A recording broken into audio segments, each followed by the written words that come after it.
പുതിയൊരു current affairs വീഡിയോയിലേക്ക് എല്ലാവർക്കും സ്വാഗതം. ഇന്നത്തെ ന്യൂസ് പേപ്പർ പ്ലസ് ഇന്നലത്തെ ന്യൂസ് പേപ്പർ, 2 ദിവസത്തെ ന്യൂസ് പേപ്പർ ഉണ്ട്. അതാണ് നമ്മളിപ്പോൾ ഡിസ്കസ് ചെയ്യാൻ പോകുന്നത്.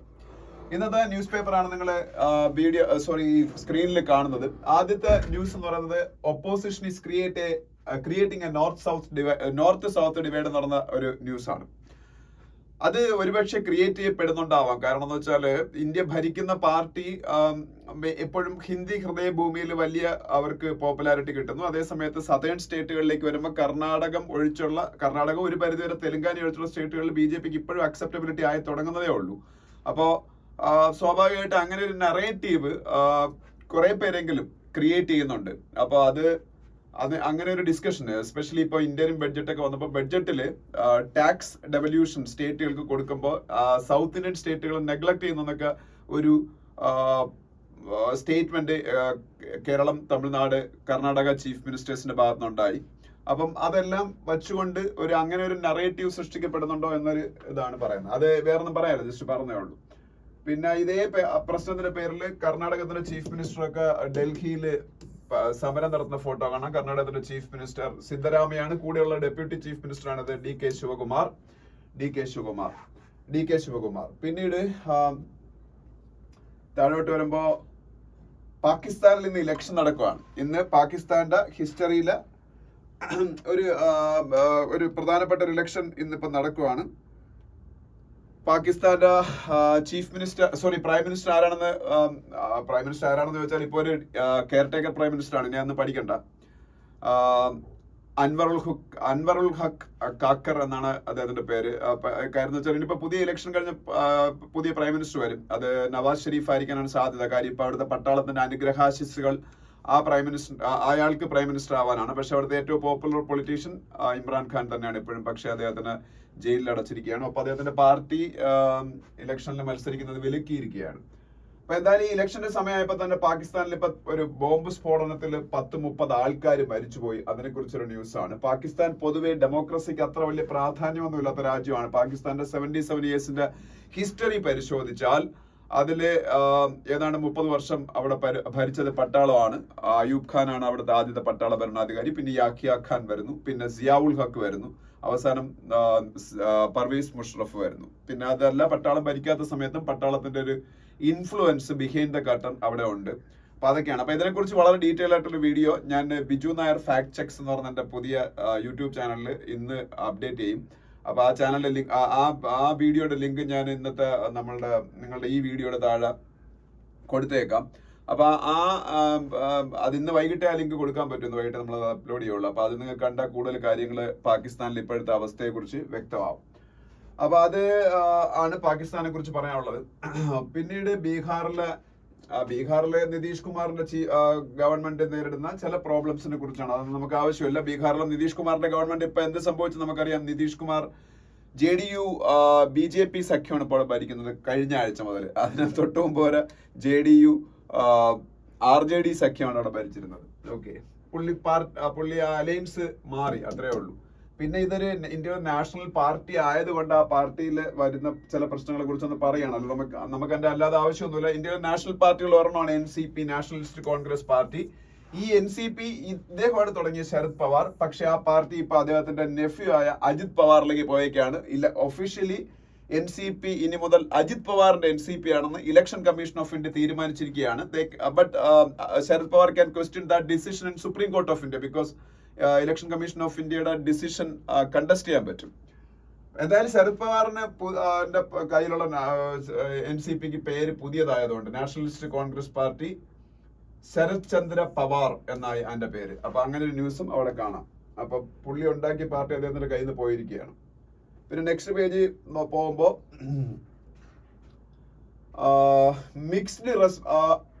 Mixed reaction in north east centre's move to fence Myanmar border.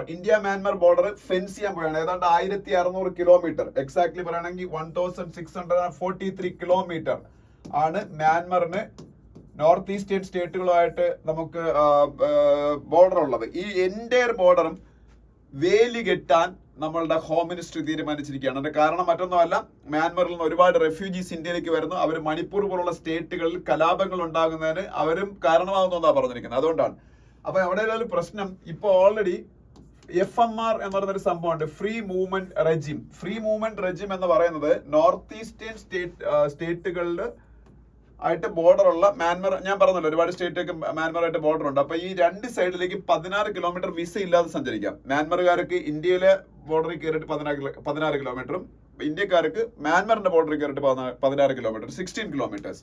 അതാണ് FMR. അതൊക്കെ ഇനി സ്റ്റോപ്പ് ആവാൻ പോയാണ്. ഈ ഫെൻസിങ് വരുമ്പോൾ പിന്നെ അതൊക്കെ പാടായിരിക്കും. അപ്പൊ അതൊക്കെയാണ് അവിടുത്തെ ഒരു പ്രോബ്ലം. അതിനെ കുറെ സ്റ്റേറ്റുകൾ സപ്പോർട്ട് ചെയ്തിരിക്കുന്നു. ചില സ്റ്റേറ്റുകൾ, മിസോറാമൊക്കെ അതിനെ ഒപ്പോസ് ചെയ്തിരിക്കുകയാണ് ഈ ഒരു ഫെൻസിങ്ങിന്.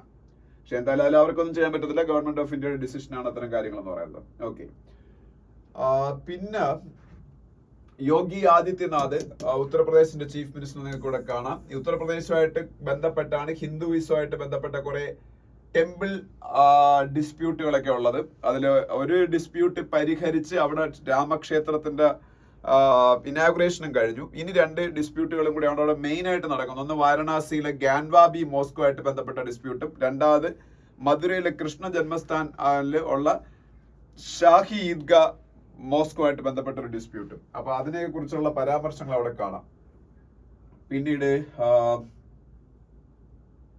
ഇപ്പൊ ഈ ഇടയ്ക്ക് OBC ക്വാട്ടയിലേക്ക് സെലക്ട് ചെയ്യപ്പെട്ട അല്ലെങ്കിൽ OBC റിസർവേഷൻ കിട്ടിയ മഹാരാഷ്ട്രയിലെ അവിടുത്തെ ന്യൂമറിക്കലി ഡോമിനന്റ് ആയ കമ്മ്യൂണിറ്റിയാണ് മറാഠ കമ്മ്യൂണിറ്റി. അത് അറിഞ്ഞിരിക്കണം. മറാഠ കമ്മ്യൂണിറ്റിക്ക് OBC റിസർവേഷൻ കൊടുക്കാൻ തത്വത്തിൽ മഹാരാഷ്ട്രയുടെ ചീഫ് മിനിസ്റ്ററായ ഏകനാഥ് ഷിൻഡെ തീരുമാനിച്ചു എന്ന് വലിയ ന്യൂസ് വന്നിരുന്നു. പിന്നീട് എന്റെ Aadhaar hurdle of NRC rejects in Assam എന്നൊരു ന്യൂസ് കാണാം. NRC എന്താണെന്ന് അറിഞ്ഞിരിക്കുക. National registry of citizens. NRC എന്താണ്? National registry of citizens. ഈ NRC അല്ലെങ്കിൽ നാഷണൽ രജിസ്ട്രി ഓഫ് സിറ്റിസൺസ് നടപ്പാക്കിയത് ഇന്ത്യയിൽ ഒരേ ഒരു സ്റ്റേറ്റിലാണ്, ആസാമിലാണ്. ആസാമില് നമുക്കറിയാം 1971 ഇന്ത്യ ബംഗ്ലാദേശ് വാറിന്റെ സമയത്തൊക്കെ ഒത്തിരി ബംഗ്ലാദേശികളായിട്ടുള്ള റെഫ്യൂജീസ് ഇന്ത്യയിലേക്ക് വന്നിരുന്നു. അത് അല്ലാതെ ഇല്ലീഗലായിട്ട് ഇന്ത്യയിലേക്ക് മൈഗ്രേറ്റ് ചെയ്ത ഒരുപാട് ബംഗ്ലാദേശികളുണ്ട്. അത് മെയിൻലി അവർ തമ്പടിച്ചിരിക്കുന്ന ആസാമിലും ബംഗാളിലും ഒക്കെയാണ്. അപ്പൊ ആസാമിൽ ആസാം അക്കോർഡ് എന്ന് പറഞ്ഞൊരു സംഭവം 1980s രാജീവ് ഗാന്ധിയുടെ പീരീഡിൽ ഉണ്ടാകുന്നു. കാര്യം അവിടെ അങ്ങനെ ആസാം അക്കോർഡ് ഉണ്ടാവാൻ തന്നെ കാരണം അവിടുത്തെ തദ്ദേശീയരായിരുന്ന ആസാമികൾ അവിടുത്തെ ഡെമോഗ്രാഫിക് സിറ്റുവേഷൻ ചേഞ്ച് ആവുന്നത് കണ്ടിട്ട് ഇല്ലീഗൽ ബംഗ്ലാദേശികളുടെ അറൈവൽ കൊണ്ട് അവിടുത്തെ ഡെമോഗ്രഫി ആണ് ചേഞ്ച് ആവുന്ന ഒരു സിറ്റുവേഷൻ വന്നു. അവിടെ അങ്ങനെ സ്റ്റുഡൻസിന്റെ ഒക്കെ ഭയങ്കര പ്രൊട്ടസ്റ്റ് വരികയാണ്, അവിടെ ഭയങ്കര അജിറ്റേഷൻ നടക്കുക. അപ്പോഴാണ് ഈ NRC എന്ന് പറയുന്ന ആശയം ആദ്യമായിട്ട് വരുന്നത്, നാഷണൽ രജിസ്ട്രി ഓഫ് സിറ്റിസൺസ് ഉണ്ടാക്കുക. കാര്യം ഇന്ത്യൻ സിറ്റിസൺസിനെ മാത്രം ഐഡന്റിഫൈ ചെയ്തിട്ട് അവിടെ താമസിക്കാൻ സമ്മതിക്കുക. അതുപോലെ 1971 മുമ്പ് ബംഗ്ലാദേശിൽ നിന്ന് ഇങ്ങോട്ട് മൈഗ്രേറ്റ് ചെയ്തവർക്ക് ഇന്ത്യൻ സിറ്റിസൺഷിപ്പ് കൊടുക്കുക. 71 ശേഷമുള്ളവർക്ക് സിറ്റിസൺഷിപ്പ് കൊടുക്കൂല. അതാണ് NRC. അപ്പൊ ഇത് ആസാമില് സുപ്രീം കോടതിയുടെ മോണിറ്ററിംഗിൽ സുപ്രീം കോടതിയുടെ ഡയറക്ഷനിൽ നടക്കുന്ന സംഗതിയാണ് NRC, national registry of citizen. ഇത് കഴിഞ്ഞതിന് ശേഷം ബംഗാളിലും നടപ്പാക്കുമെന്ന് ഗവൺമെന്റ് പറഞ്ഞിട്ടുണ്ട്, സെൻട്രൽ ഗവൺമെന്റ് അറിയില്ല. എന്തായാലും അതുമായിട്ട് ബന്ധപ്പെട്ട് ഇപ്പൊ NRC ഇപ്പൊ നിലവിൽ ഇന്ത്യയിൽ ഒരു സ്റ്റേറ്റിലേ ഉള്ളൂ, അത് ആസാമിലാണ്. അപ്പൊ ഇത്രയാണ് ആ പേജിൽ ആവശ്യമുള്ള ന്യൂസുകൾ. ഇനി അതിനടുത്ത പേജിലേക്ക് പോവാം. അതിനടുത്ത പേജിൽ പോകുമ്പോ ഒരു കാര്യം പറയാനുണ്ട്. No discrimination in tax sharing with states. Finance minister Nirmala Sitharaman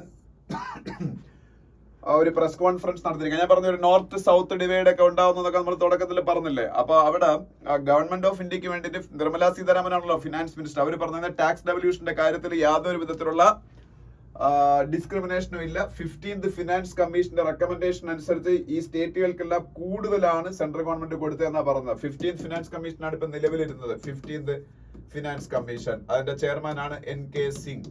ഇനി വരാൻ പോകുന്നത് 16th ഫിനാൻസ് കമ്മീഷനാണ്. 16th ഫിനാൻസ് കമ്മീഷൻ, അതിന്റെ ചെയർമാനായിട്ട് ഇപ്പൊ കേന്ദ്രം അപ്പോയിന്റ് ചെയ്തിരിക്കുന്നത് അരവിന്ദ് പനഗരിയാണ്. അരവിന്ദ് പനഗരിയ. ഈ ടാക്സ് ഡെവല്യൂഷനൊക്കെ എങ്ങനെ വേണമെന്ന് റെക്കമെൻഡേഷൻ കൊടുക്കുന്ന അവരാണല്ലോ, പിന്നെ സെൻട്രൽ ഗവൺമെന്റ് ആണ് തീരുമാനിക്കുന്നത്. അപ്പൊ എന്തായാലും അതനുസരിച്ച് 15th ഫിനാൻസ് കമ്മീഷന്റെ റെക്കമെൻഡേഷൻസ് അനുസരിച്ച് എല്ലാം കൊടുത്തിട്ടുണ്ട് എന്ന് പൂർണ്ണമായിട്ടും സമർത്ഥിക്കുന്ന രീതിയിൽ കുറെ കണക്കുകളൊക്കെ ഗവൺമെന്റിന് വേണ്ടിയിട്ട് നിർമ്മല സീതാരാമൻ വച്ചിരിക്കുകയാണ്. അതാണ് അവിടെ ഒരു ന്യൂസ് എന്ന് പറയുന്നത്.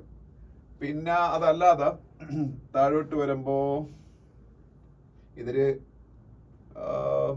എക്സ്കവേഷനിൽ കണ്ടെത്തിയ ഒരു സംഭവത്തിനെ കുറിച്ചൊക്കെ ഒന്നും വേണ്ട. ഓക്കെ, അത്രയാണ് ആ പേജിലുള്ള ന്യൂസുകൾ. അതിനടുത്ത പേജിലേക്ക് പോകുമ്പോൾ ഇന്നത്തെ ഹിന്ദുവിൽ 2 എഡിറ്റോറിയൽസ് ആണ്. എഡിറ്റോറിയൽസിൽ ഫസ്റ്റ് എഡിറ്റോറിയൽ വിന്നിംഗ് ട്രസ്റ്റ് എന്ന് പറഞ്ഞ എഡിറ്റോറിയൽ ഒന്നും നമുക്ക് വലിയ ആവശ്യമുള്ള എഡിറ്റോറിയൽ ഒന്നും അല്ല. എന്നാലും ജസ്റ്റ് അറിഞ്ഞിരിക്കുക. പക്ക ഒരു പൊളിറ്റിക്കൽ എഡിറ്റോറിയലാണ്. BJP എന്ന് പറയുന്ന പാർട്ടി ഒരു സൈഡിലും അപ്പുറത്തെ സൈഡിൽ ജാർഖണ്ഡ് മുക്തി മോർച്ച JMM എന്ന് പറയുന്ന പാർട്ടിയും കോൺഗ്രസും അതുപോലെ RJD ഒക്കെ ചേർന്ന അലയൻസും ആണ് ഇവിടെ ഭരിക്കുന്നത്. JMM RJD കോൺഗ്രസ് അലയൻസ് ആണ് ഇവിടെ ഭരിക്കുന്നത്. ജാർഖണ്ഡ് ഒരു ട്രൈബൽ ഡോമിനേറ്റഡ് സ്റ്റേറ്റ് ആണ്. പലപ്പോഴും ഉള്ള ട്രൈബൽസ് ആണ് ചീഫ് മിനിസ്റ്റേഴ്സ്.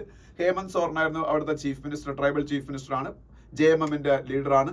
പക്ഷേ അവിടെ അദ്ദേഹം ഒരു കറപ്ഷൻ കേസിൽ ഇപ്പൊ EDയുടെ അറസ്റ്റിലായി. അപ്പോൾ അദ്ദേഹത്തിന്റെ ഫാമിലിക്കകത്ത് കുറെ പ്രോബ്ലംസ് ഉണ്ടായിരുന്നു, അല്ലെങ്കിൽ സ്വന്തം ഭാര്യ ആക്കണമെന്നായിരുന്നു അയാളുടെ ആഗ്രഹം. പക്ഷെ JMMന്റെ ഫൗണ്ടറായ ഈ ഹേമന്ത് സോറന്റെ ഫാദർ ഷിബു സോറന് സ്വന്തം മറ്റൊരു മകനെ ആക്കണമെന്നായിരുന്നു. അങ്ങനെ ഈ പ്രശ്നം ഉണ്ടായപ്പോഴാണ് ഒരു കോംപ്രമൈസ് കാൻഡിഡേറ്റ് ആയി ചമ്പായ് സോറൻ അവിടുത്തെ ചീഫ് മിനിസ്റ്റർ ആയിട്ട് അധികാരത്തിൽ വരുന്നത്. അവർക്ക് പിന്നീട് ഫ്ലോർ ടെസ്റ്റ് വിൻ ചെയ്യേണ്ടി വന്നു.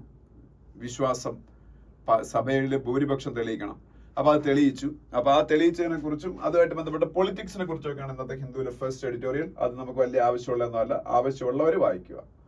രണ്ടാമത്തെ മ്യൂസിക് വിത്തൗട്ട് ബോർഡേഴ്സ്. അതിലും നമ്മൾ എന്താണ് കൂടുതൽ പറയാൻ, നമുക്കെല്ലാം അറിയാം മ്യൂസിക്കിൽ ഏറ്റവും പരമപ്രധാനമായ അവാർഡ് സിനിമയ്ക്ക് ഓസ്കാർ പോലെയാണ് ഗ്രാമി എന്ന് പറയുന്ന മ്യൂസിക്കിന്. ആ ഗ്രാമി അവാർഡ് ഈ വർഷം കിട്ടിയ കുറെ ആൾക്കാരെ കുറിച്ചും അവരുടെ ആൽബങ്ങളെ കുറിച്ചും ഒക്കെയാണ്. ടൈലർ സ്വിഫ്റ്റിനെ കുറിച്ചൊക്കെ അതിൽ പറയുന്നുണ്ട്. പിന്നെ നമ്മളുടെ ഇന്ത്യക്കാരായിട്ടുള്ള 5 പേര് ഗ്രാമി പുരസ്കാരങ്ങൾ നേടി. അത് ഞാനിപ്പോ ഒരു ഷോർട്ട് വീഡിയോ ആയിട്ട് നിങ്ങൾക്കത് ഇട്ട് 1-2 ദിവസം മുമ്പ് വിട്ടു തന്നിരുന്നതാണ്. എനിക്കൊന്ന് ഇന്നലെ ആയിരുന്നു തോന്നുന്നു. അപ്പൊ അതില് ഗ്രാമി നേടിയ ഇന്ത്യക്കാര് നമുക്കറിയാം. ഫ്യൂഷൻ ബാൻഡായ ഫ്യൂഷൻ ബാൻഡായ ശക്തി എന്ന് പറഞ്ഞൊരു ബാൻഡ്. ശക്തി അത് ഇന്ത്യയിലെ ഏറ്റവും ഫേമസ് ആയ മ്യൂസീഷ്യൻ അല്ലെങ്കിൽ തബല മയസ്ട്രോ എന്നറിയപ്പെടുന്ന ഉസ്താദ് സക്കീർ ഹുസൈനും അതുപോലെ നമുക്ക് എല്ലാവർക്കും അറിയാവുന്ന ശങ്കർ മഹാദേവനും ചേർന്നാണ് ആ ഒരു ശക്തി എന്ന് പറയുന്ന ഫ്യൂഷൻ ബാൻഡ് സ്റ്റാർട്ട് ചെയ്തത്. അപ്പം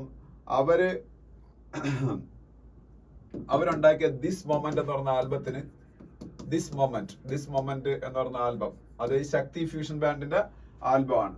അത് global album of the year അങ്ങനെ എന്തോ അവാർഡാണ് അവർക്ക് കിട്ടിയത്. ഞാനത് പറഞ്ഞിട്ടുണ്ടായിരുന്നു.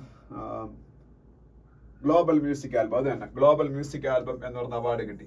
അപ്പൊ അതിന്റെ ബാക്കി പ്രവർത്തിച്ച സക്കീർ ഹുസൈനും ശങ്കർ മഹാദേവനും അതുപോലെ സെൽവ ഗണേശനും ഗണേഷ് രാജഗോപാലിനും. അപ്പൊ തന്നെ 4 പേരൊക്കെയായി. സെൽവ ഗണേഷ് രാജഗോപാൽ 4 പേരൊക്കെയായി. പിന്നെ ഇതേ സക്കീർ ഹുസൈൻ വീണ്ടും 2 ഗ്രാമിയും കൂടെ വേറെ വിൻ ചെയ്തു. അത് ഒന്ന് രാകേഷ് ചൗരസിയ എന്ന് പറയുന്ന ഇന്ത്യൻ ഫ്ലൂട്ടിസ്റ്റുമായിട്ട് അദ്ദേഹം വേറൊരു ആൽബത്തിന് അദ്ദേഹത്തിന് കിട്ടിയായിരുന്നു. രാകേഷ് ചൗരസിയക്ക് ഒരു ആൽബത്തിന് അല്ല, രാകേഷ് ചൗരസിയക്ക് 2 ആൽബമായിട്ട് കമ്പയർ ചെയ്ത് 2 ഗ്രാമി രാകേഷ് ചൗരസിയക്ക് മാത്രം കിട്ടി. സക്കീർ ഹുസൈന് 3 ഗ്രാമി കിട്ടി. അങ്ങനെ ഈ കാര്യങ്ങളൊക്കെയാണ് ഇതിൽ പറയുന്നത്. അപ്പൊ ഇതൊരു current affairs point of view നിങ്ങൾ പഠിച്ചിരിക്കുക. അതല്ലാതെ ഒരു എഡിറ്റോറിയൽ പോയിന്റ് ഓഫ് വ്യൂ നമ്മളത് വായിച്ച് മനസ്സിലാക്കി അതിനെ കുറിച്ച് ഡിസ്കസ് ചെയ്യേണ്ട ആവശ്യമൊന്നുമില്ല. പിന്നെ ഇതിലൊരു എൻവയോൺമെന്റുമായിട്ട് ബന്ധപ്പെട്ട ഫോസിൽ ഫ്യൂൽ എക്സ്ട്രാക്ഷനുമായിട്ട് ബന്ധപ്പെട്ട ഒരു ആർട്ടിക്കിൾ ഉണ്ട്. ആ ആർട്ടിക്കിൾ ഞാൻ ഡീറ്റെയിൽ ആയിട്ട് ഡിസ്കസ് ചെയ്തുകൊണ്ട് നിൽക്കുന്നൊന്നുമില്ല. അതിൽ കുറെ കാര്യങ്ങളുണ്ട് നമ്മൾ അറിഞ്ഞിരിക്കേണ്ട. അതിനെ കുറിച്ച് ഒന്ന് പറയാം. ഒന്ന് UNFCCC. നമുക്ക് എല്ലാവർക്കും അറിയാം കോപ്പ് മീറ്റിംഗ്സ് ഒക്കെ സംഘടിപ്പിക്കുന്നവരാണ്. UNFCCC ആണ്. ഇപ്പൊ COP 28 സമ്മിറ്റ് ആണ് ഇപ്പൊ നടന്നത് ദുബായിൽ. UNFCCC United Nations framework convention on climate change ആണ് ഈ കോപ്പ് സമ്മിറ്റുകൾ, കോൺഫറൻസ് ഓഫ് ദ പാർട്ടീസ് എന്നറിയപ്പെടുന്ന COP സമ്മിറ്റുകൾ സംഘടിപ്പിക്കുന്നത്. ലേറ്റസ്റ്റ് സമ്മിറ്റ് നടന്നത് എവിടെയാണ്? ദുബായിലാണ്. അപ്പം അതിന്റെ കാര്യങ്ങൾ അതിൽ പറയുന്നുണ്ട്. പിന്നീട് common but differentiated responsibilities and respective capabilities എന്നൊരു സംഭവം പറയുന്നുണ്ട്. ഈ CBDR എന്ന് നമ്മൾ എപ്പോഴും എൻവയോൺമെന്റ് സർക്കിൾസിൽ കേൾക്കുന്ന ഒരു ഷോർട്ട് ഫോം ആണ്. Common but differentiated responsibilities. ലോകത്തിന്റെ എൻവയോൺമെന്റിന് ദോഷം സൃഷ്ടിക്കുന്ന ഗ്ലോബൽ വാർമിംഗ് പോലുള്ള പ്രശ്നങ്ങളെ പരിഹരിക്കേണ്ട പരിഹാര നടപടികൾ എടുക്കാൻ കോമൺ ആയിട്ടുള്ള റെസ്പോൺസിബിലിറ്റിയാണ് ലോകത്തുള്ളത്. ഇപ്പം ചെറിയ രാജ്യമായ മാൽദീവ്സിനും വലിയ രാജ്യമായ ഇന്ത്യക്കും ഒരേ റെസ്പോൺസിബിലിറ്റിയാണ്. പക്ഷേ ആ റെസ്പോൺസിബിലിറ്റി കോമൺ ആണ്. പക്ഷെ അതിന്റെ ഉത്തരവാദിത്തം ഡിഫറൻഷിയേറ്റഡ് ആണ്. കാരണം എന്ന് വെച്ചാൽ ഓരോ രാജ്യത്തിന്റെ കേപ്പബിലിറ്റി ഒരു കാര്യമുണ്ട്. രണ്ടാമത്തെ കാര്യം എന്ന് വെച്ചാൽ ഒരു രാജ്യം എത്രത്തോളം എൻവയോൺമെന്റിനെ പൊല്യൂട്ടഡ് ആക്കി എന്നുള്ളതിന്റെ ഡിപ്പെൻഡ് ചെയ്ത് അവർ കൂടുതൽ കോൺട്രിബ്യൂട്ട് ചെയ്യണം. അതാണ് കോമൺ ബട്ട് ഡിഫറൻഷിയേറ്റഡ് റെസ്പോൺസിബിലിറ്റീസ് എന്ന് പറയുന്നത്. ഇപ്പൊ എക്സാമ്പിൾ പറഞ്ഞാൽ US വേൾഡിന്റെ എൻവയോൺമെന്റിനെ നശിപ്പിച്ച പോലെ നമ്മൾ നശിപ്പിച്ചിട്ടില്ല. കാര്യം അവരാണ് ഏറ്റവും നല്ല രീതിയിൽ ഇൻഡസ്ട്രിയലൈസേഷൻ നടപ്പാക്കി. സ്വാഭാവികമായിട്ട് അപ്പൊ അവരായിരിക്കും പെർക്യാപിറ്റ കാർബൺ എമിഷനൊക്കെ ഏറ്റവും കൂടുതൽ നടത്തിയിട്ടുള്ളത്. അപ്പൊ അതിന്റെയൊക്കെ അടിസ്ഥാനത്തിലാണ് ആ കോമൺ ബട്ട് ഡിഫറൻഷിയേറ്റഡ് റെസ്പോൺസിബിലിറ്റീസ് വരുന്നത്. പിന്നെ NDC കുറിച്ച് പറയുന്നുണ്ട്. NDC nationally determined contributions. NDC എന്താണ്? Nationally determined contribution. Paris climate അഗ്രിമെന്റിലാണ് ആദ്യമായിട്ട് NDC കുറിച്ച് പറയുന്നത്. അതായത് ഓരോ രാജ്യവും ഈ പ്രീ ഇൻഡസ്ട്രിയൽ ലെവലുമായിട്ട് കമ്പയർ ചെയ്യുമ്പോൾ നമ്മളുടെ ഗ്ലോബൽ ടെമ്പറേച്ചർ 1.5 ഡിഗ്രി സെൽഷ്യസിൽ കൂടാൻ പാടില്ലെന്നാണ് by the end of this century. അത് അച്ചീവ് ചെയ്യണമെന്നുണ്ടെങ്കിൽ ഓരോ രാജ്യവും ഓരോ കോൺട്രിബ്യൂഷൻസ് ഈ ലോകത്തിന് കൊടുക്കണം. അപ്പൊ ഇന്ത്യ കോൺട്രിബ്യൂട്ട് ചെയ്യാൻ പറഞ്ഞാൽ 500 ജിഗാവാട്ട് പവർ സോളാറിൽ നിന്ന് ഉത്പാദിപ്പിക്കാൻ ബൈ 2030 എന്നൊക്കെ നമ്മൾ പറഞ്ഞിട്ടുണ്ട്. അതിന്റെ ആ ഒരു രീതിയിലാണ് നമ്മളിപ്പോൾ കാര്യങ്ങൾ കൊണ്ടുപോകുന്നത്. പ്രധാനമന്ത്രി സൂര്യോദയ യോജന എന്നൊക്കെ പറഞ്ഞ് റൂഫ് ടോപ്പ് സോളാർ ഒക്കെ ഇന്ത്യയിലെ ഏതാണ്ട് 1 കോടിയോളം വീടുകളിൽ വെക്കാൻ പോയാണ്. അതായത് 300 യൂണിറ്റ് താഴെ പവർ ഇരിക്കുന്ന വീടുകളിലൊക്കെ ഫ്രീ ആയിട്ട് റൂഫ് ടോപ്പ് സോളാർ വെച്ച് കൊടുക്കാം. അതെല്ലാം ഇതിന്റെ ഭാഗമായിട്ടാണ്. 500 gigawatt of solar power by 2030 എന്ന് ഇന്ത്യ ഒരു പ്രോമിസ്. ഇതെല്ലാം ഇന്ത്യയുടെ NDC ആണ്. ഇതുപോലെ ഓരോ രാജ്യങ്ങൾക്ക് NDC ഉണ്ട്, നാഷണൽ ഡിറ്റർമിൻഡ് കോൺട്രിബ്യൂഷൻസ്. അതെല്ലാം പാരീസ് ക്ലൈമറ്റ് അഗ്രിമെന്റുമായിട്ട് ബന്ധപ്പെട്ട് വരുന്നതാണ്. അതിനെക്കുറിച്ച് അവിടെ പറയുന്നുണ്ട്. അങ്ങനെ കുറെ ടേംസ് അവിടെ വന്നതുകൊണ്ട് ഞാൻ ജസ്റ്റ് ഒന്ന് പറയാമെന്ന് കരുതിയതാണ്. ഓക്കെ, ഇനി നെക്സ്റ്റ് പേജിലേക്ക് പോകാം. നെക്സ്റ്റ് പേജ് ഒപ്പീനിയൻ പേജാണ്. അത് നമുക്ക് വലുതായിട്ട് അവിടെ കാര്യങ്ങളില്ല അതിൽ. പക്ഷേ വായിക്കാൻ താല്പര്യമുള്ളവർക്ക് പഴയ RBI ഗവർണർ C രംഗരാജൻ എഴുതിയിരിക്കുന്ന ഒരു ആർട്ടിക്കിൾ ഉണ്ട് നമ്മളുടെ ഫിസ്ക്കൽ കൺസോൾട്ടേഷനെ കുറിച്ച്. ഫിസ്ക്കൽ കൺസോൾട്ടേഷൻ എന്ന് പറയുമ്പോഴത്തേക്കും നമ്മുടെ സാമ്പത്തിക മേഖലയിൽ നമ്മൾ നടപ്പാക്കേണ്ട കുറെ മെഷേഴ്സിനെ കുറിച്ചാണ്. അപ്പൊ അതിൽ ഇതിൽ കുറച്ച് കാര്യങ്ങൾ പറയാം. ഒന്ന് NSO, national statistical office. National statistical office എന്ന് പറയുന്ന ഏജൻസിയാണ് ഇന്ത്യയുടെ GDP കാൽക്കുലേറ്റ് ചെയ്യുന്നത്. അവരുടെ ലേറ്റസ്റ്റ് എസ്റ്റിമേറ്റ് അനുസരിച്ച് ഈ വർഷം ഇന്ത്യയുടെ GDP ഗ്രോത്ത് റേറ്റ് 7.3% ആയിരിക്കുന്നതാണ്. അത് ബെറ്റർ ദാൻ എക്സ്പെക്ടഡ് ആണ്. നമ്മൾ ഇന്ത്യ ഒരു 6.5% ഗ്രോ ചെയ്യുന്നതാണ് കരുതിയിരുന്നത്. പക്ഷെ അതിനേക്കാൾ കൂടുതൽ ഗ്രോത്ത് ആണ് ഇപ്പോൾ ഉണ്ടാകുന്നത്. NSO ആണ് ഇപ്പം ലേറ്റസ്റ്റ് ആയിട്ട് പറഞ്ഞേക്കുന്നത്. ഇനി 2 മാസം കൂടെ ഉണ്ട്, ഫെബ്രുവരി മാർച്ചും കൂടെ കഴിഞ്ഞ് യഥാർത്ഥ ഗ്രോത്ത് നമുക്ക് അറിയാൻ പറ്റൂ. പക്ഷെ അത് NSOയ്ക്ക് അത് ഏതാണ്ട് വർഷാവസാനമൊക്കെ അറിയാൻ പറ്റും. അതുകൊണ്ട് അവരിത് പറഞ്ഞേക്കുന്നത്. പിന്നെ ഇതില് പറയാനുള്ളൊരു കാര്യം എന്ന് വെച്ചാല്